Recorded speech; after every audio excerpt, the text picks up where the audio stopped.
One, two, three. Recorded live at radio station WPVM in Asheville, this bonus episode of Laura Flanders and Friends looks back on Hurricane Helene with community organizers who led relief efforts across western North Carolina. 1 year on, they share lessons in resilience, justice, and mutual aid, and what pressure people are facing now to combat gentrification in the wake of displacement.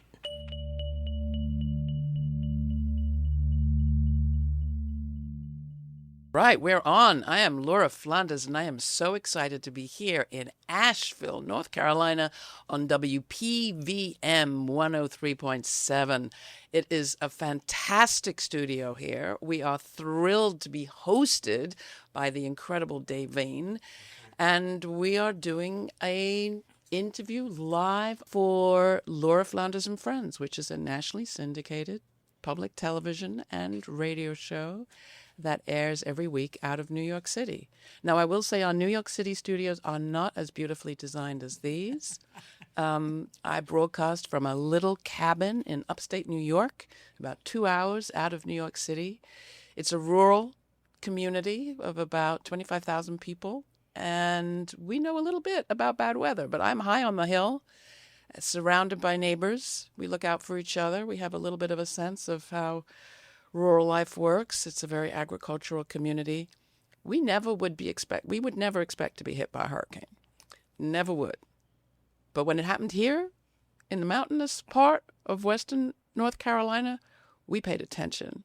We paid attention at my local radio station, WJFF, Radio Catskill, and we paid attention at Laura Flanders and Friends.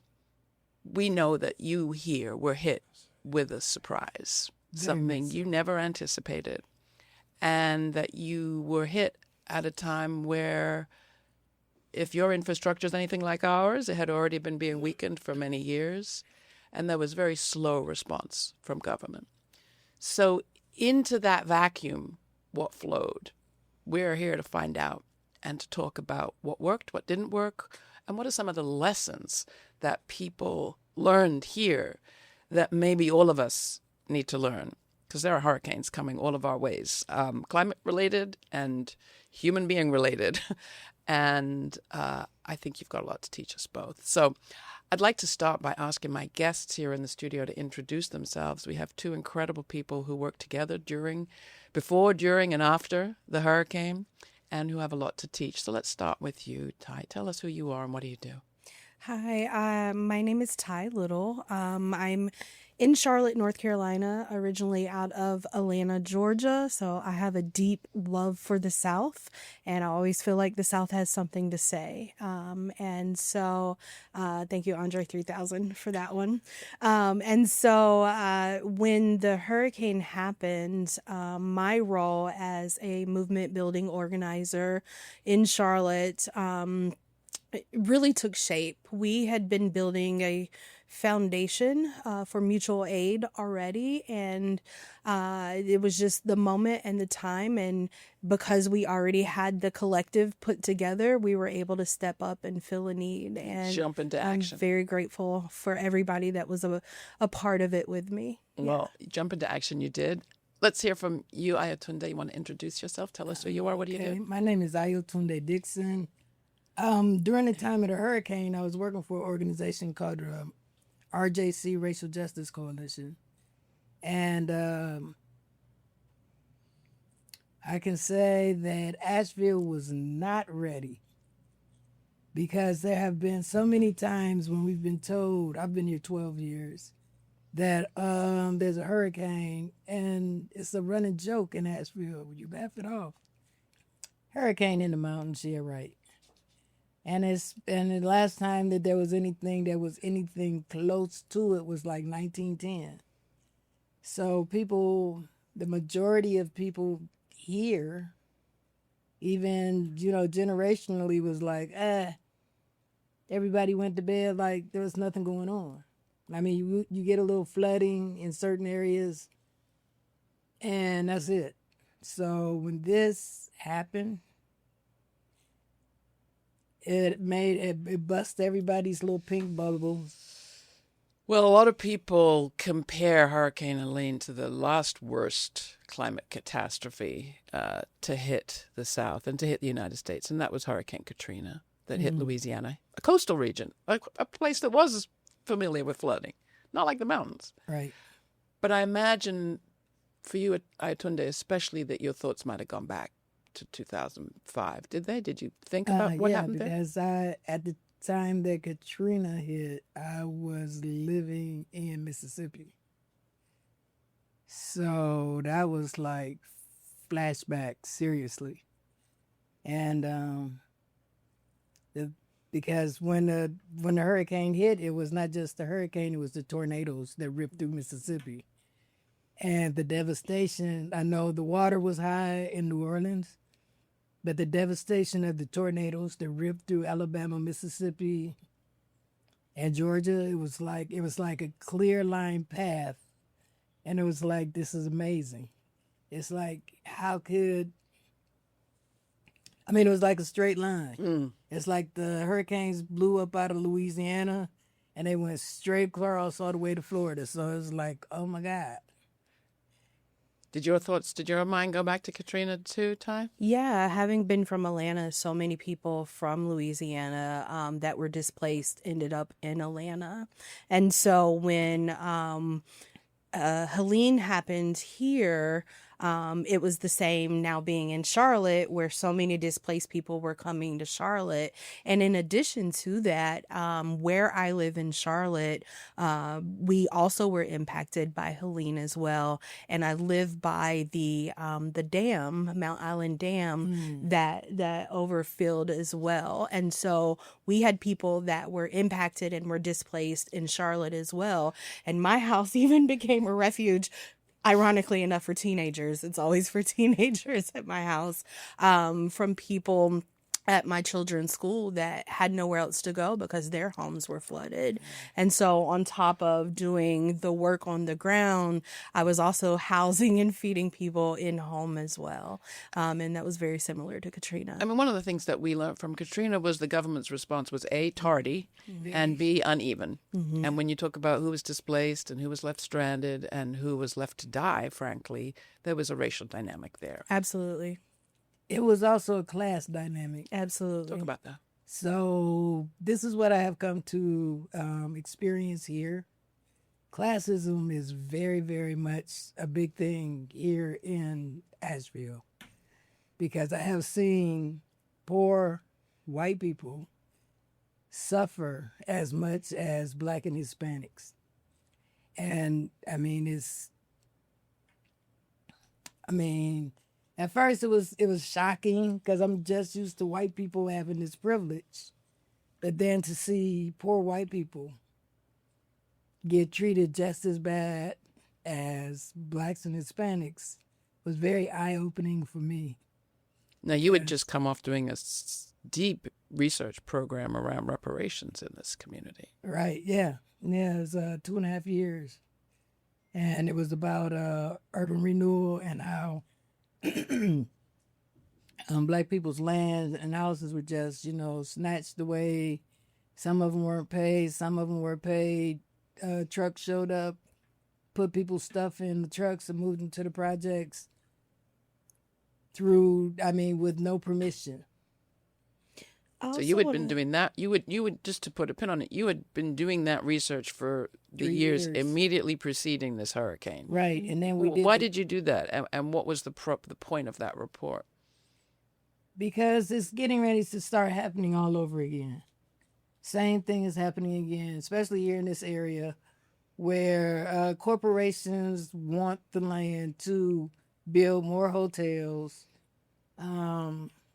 This is the city where the rich and famous come and play up in the woods. Mm-hmm. There are like houses here in this area, 17 million, 28 million, whole compounds with helicopter landing pads. And a lot of DC lobbyists live in this area. So, this is where rich people come to play, or they send their relatives or their children that have drug addiction problems to this area has the state-of-the-art rehab in the United States. I mean, state-of-the-art. There's like, I think it's like 28 different rehab for the very rich here up in the mountains. And so this is where they come. So what you're painting, what I'm hearing, is a community that was already, as it were, at a turning point or at a delicate point, fragile. Its mix was fragile. Would you say that was fair? Yeah, it's very fragile because the cost of living, people that service work is a big thing, but this is a tourist town. So service work is majority of what people do here. And when rent is steady going higher, and then you have all these people coming in and putting in Airbnbs or hotels or spa retreat centers, and then the average, if you're making $10 an hour with tips, you still have to have 2 or 3 roommates to live anywhere around here. I think there's a historical context at play too, with, and this is something MAB has brought up a lot with their research. Our friend Mab Seacrest. Is that historically during the slavery era, what have you, there were no plantations within Appalachia. Mm-hmm. And so poor white folks did not have the opportunity to become overseers and slave catchers and police officers that allowed them that privilege and allowed them that upward mobility. And so there was a long, and still has been, a long-standing history of resistance and having to look out for one another. Yes, yeah. And even like I love to hear like the Appalachian calls to one another where you would wake up singing, but that was really just you checking in on your neighbors, the call and response. And so when doing this work, it was important for me to get out of the city where so much was being covered. And because of the gentrification and the work that Ayotunde is referring to, and the development because of the rich, to go out into these hollers where people were not being taken care of. People were being ignored. People had not been checked in on. And there was also no routes to them. Right. There was no accessibility to them. You were cut off. Yeah, they were cut off. Because the rich had helicopters. There was so many helicopters flying in from day one, picking up rich families and flying them out. Mm-hmm. I mean, that's the quickest way into this place. Right. So as soon as the winds and everything died down, there were like helicopter after helicopter after helicopter after helicopter picking rich families up out of the hills.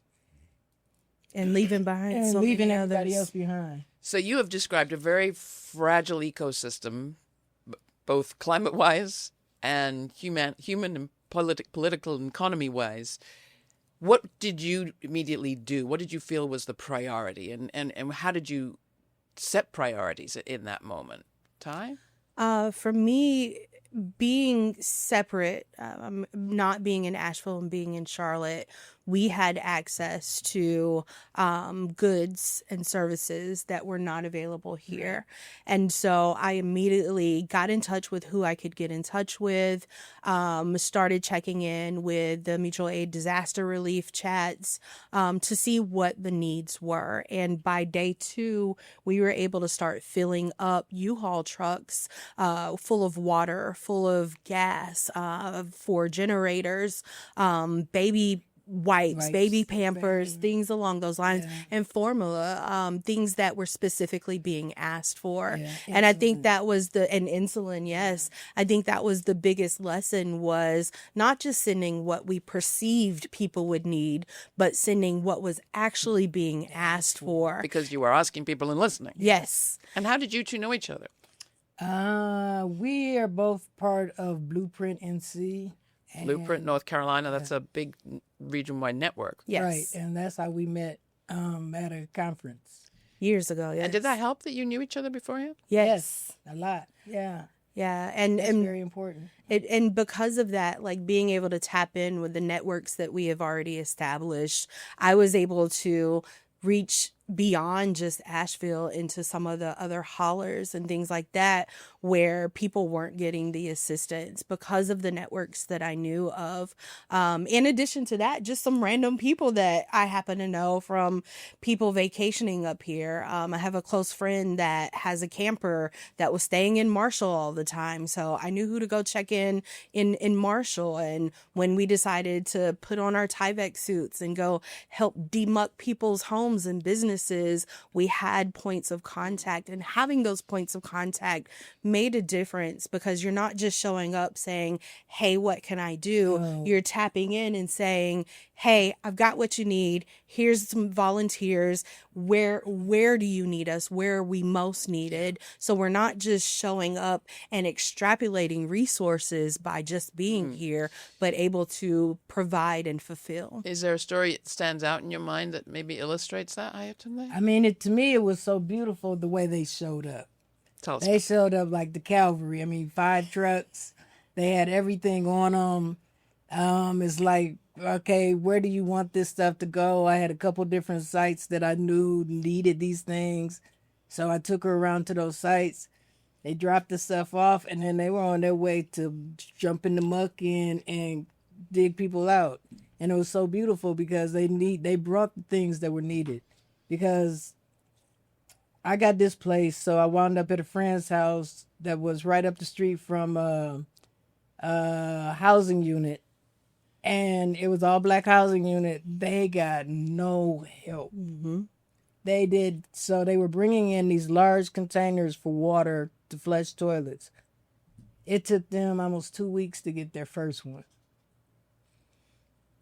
And then because a friend of mine that was like, had a mutual aid, A Flora collective right down the hill, they had called in a lot of their friends, and they started making sure that people had water, babies had diapers, there was food, because there was nothing going on in housing in this city. I think one of the ways that was really important for us to show up from Charlotte was understanding that all systems were down here. There was no way to pay for anything electronically. And in this time and age, most people don't have cash. Oh, and they so brought cash. we showed up with Wonderful. cash to just be able to pass out to community members. But not just that, also understanding that sometimes we have to meet people where they are. And when you go through a disaster like this, you're left in shock. You're left with trauma, what have you. And people deal with those things differently. And sometimes all you need is a cigarette, man, afterwards. Right. So I got the showed up biggest with smiles. big boxes of cigarettes and honestly boxes of small bottles of liquor. Like, take a shot, because Right. I get it. Sometimes you just And need something to, like, tells me the Red Cross did not show up. they did not. And the Salvation Army didn't. Right. And so And that was the best thing, because to see people so downtrodden, to put a $20 bill in their hand, it was like the tears and the smiles and it was like that's the best thing that had happened to them since the storm hit. yeah. What stands out as a learning that might be applicable to people elsewhere? Thais, what did you learn in this process? I think I've got a few points with this one. That when we say things like "we keep us safe," that is not just a slogan. We have to actually enact it. And that looks different under different circumstances, but that cannot happen without community. So it's important that we invest in getting to know our community and understanding how we can show up for one another and with one another, and understanding who's good at what, because everybody has a different role that they can play, both in movement and organizing, but also in disaster relief and community organizing, because all of us can't show up in all of the ways. And there's very different roles that we can all play that are all very important and will mean sustaining whatever it is that we are trying to do. Additionally, it is going to be us that are the first responders. Our government is not going to be the first on the line to take care of one another or to take care of us. We have to show up for one another. And having that foundation of community in place first and foremost allows for when there are times of crisis for us to jump in action together. And so I implore everyone to get to know your community. We are told that and engineered to think that we are individuals and only you can take care of yourself and pull up yourself by the bootstraps. But in reality, we all have to be in this together, because if we don't, we won't survive. Anything you'd add to that, Ayotunde? Well, and also, educating your community on being hyper vigilant, because some of the things that we ran into were people that were not from this area showing up with the gun racks and the mud trucks and being very aggressive and nasty toward people of color. I mean, that happened quite often. And then to actually see the license tag on the back of a vehicle, and it's like they weren't even from here. I mean, there was like Indiana, Arkansas, Florida. It's like these people don't even live in this area. And then they're being aggressive toward the people that are like, they're just trying to figure out what's going to happen today, let alone tomorrow, because this has never happened to them before. And they were trying to use their services to recruit people to go do harm to others. Yeah. We heard a lot in the national press of like white supremacists and survivalists and far-right groups like Patriot Front coming in here. Yes. Right, yeah. Did you see that? Yes. Yeah. Because I was living on an area called Tawananoa, which is close to Black Mountain. And that being that I lived out there are these meetings that happen every 3 months or so where all these supremacists come in town, and they have one of those base camps where they learn how to shoot and survivalist skills. And that happens every 3 months in that area. And it's like, for me, it was difficult because the area that I lived in Swannanoa, I was the only Black person that I saw for 5 years. So I had to be hyper vigilant and aware at all times when I was coming and going. You say you don't live there anymore? I got flooded out. Otherwise, I would have stayed. I loved where I lived. Who lives there now? It was beautiful. My housemates, they had no choice but to, when they redid the house, they had to let their parents move in because their parents lived in Old Fort and they lost everything. In this displacement that's happened since Hurricane Helene, what have you seen that worries you about perhaps permanent change to the demographic mix here in Asheville? Businesses closing down, people not being able to afford. How do you pay rent when where you worked is no longer in existence? And there's no new great jobs opening up anywhere. And the housing here is just totally ridiculous. It's been bad for a while, and now it's worse. And Have housing prices changed? Oh my God, yes. Yeah. And I think for me, I love historical context, but Asheville itself used to have a much, much larger Black population that is already impacted by gentrification, that made the percentage of Black folks fall from, I want to say 80%, something along those lines. Yeah, well, at one time we were 46% of the population. Right. This area, and now it's large. under 10. And now it's under 10%. 6. We're at 6. And since Helene, that displacement has happened even more. Yeah. So do you see a future here for yourself, Ayotunde? Well, I do a lot of nonprofit work. And I don't know. I really don't know. I've been fortunate enough to have a job that affords that affords me to be able to keep a roof over my head. But as far as I'm really looking at what that looks like in the next 2 to 3 years, because the state of affairs in America is horrible. So I believe that 80% of America does not know where they're going to be in the next 2 years. And with the things that people are going to have to do, we're going to have to become like other countries, like China and other countries. You're going to have to take your elderly in, because if things get cut off the way they're going, they're not going to be able to keep their people in nursing homes or assisted living, or everybody's going to have to bring everybody home. And then they're going to have to educate their children at home, because that's like the education system here in Asheville, Buncombe County is horrible. It is horrible. The